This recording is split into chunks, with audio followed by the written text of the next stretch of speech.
Haleluya, puji nama Tuhan. Mari kita buka sama-sama pagi hari ini Galatia pasal yang keempat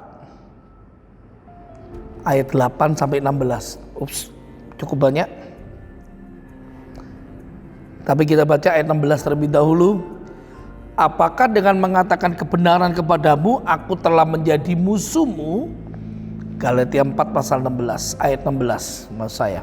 Nah, pada waktu itu latar belakangnya adalah Paulus menegur orang-orang Galatia.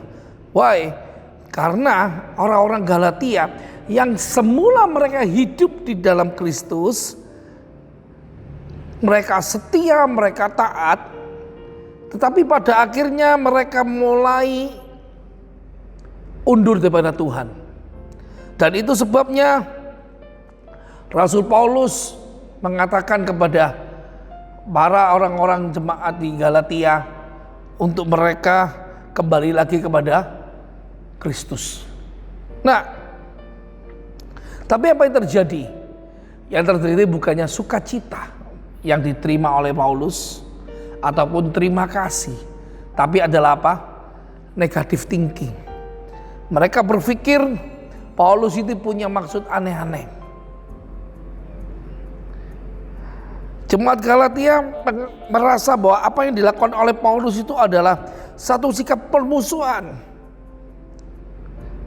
Karena pada waktu itu jemaat Galatia hanya mau menerima sanjungan, hanya mau menerima apa yang membuat mereka itu disanjung-sanjung, dikenal oleh banyak orang. Dan mereka tidak pernah mau untuk dikoreksi. Mungkin seperti hidup kita saat ini. Ketika kita ada rekan kita yang menegur kita dengan kasih, kita seringkali kita marah. Ketika kesalahan kita ditegur, padahal mereka menegur tidak ada maksud apa-apa. Tapi yang terjadi adalah apa?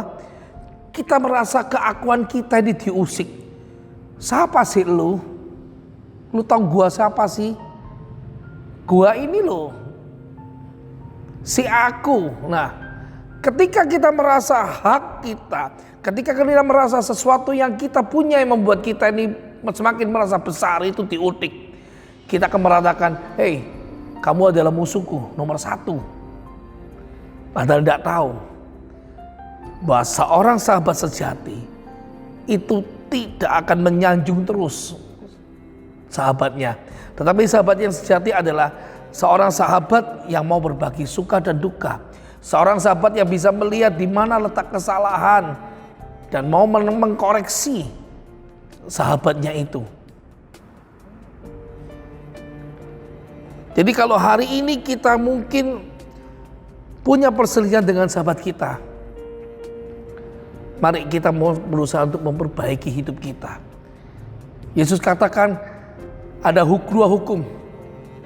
Yang hukum yang pertama, kasihilah Tuhan Allahmu dengan segenap hatimu dan dengan segenap jiwamu. Yang kedua adalah kasihilah sesamamu manusia.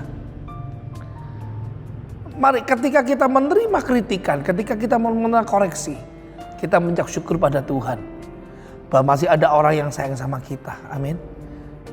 Apapun itu, kita mengucap syukur pagi hari ini bahwa ternyata melalui mereka Tuhan menegur kita supaya kita kembali kepada hal yang benar.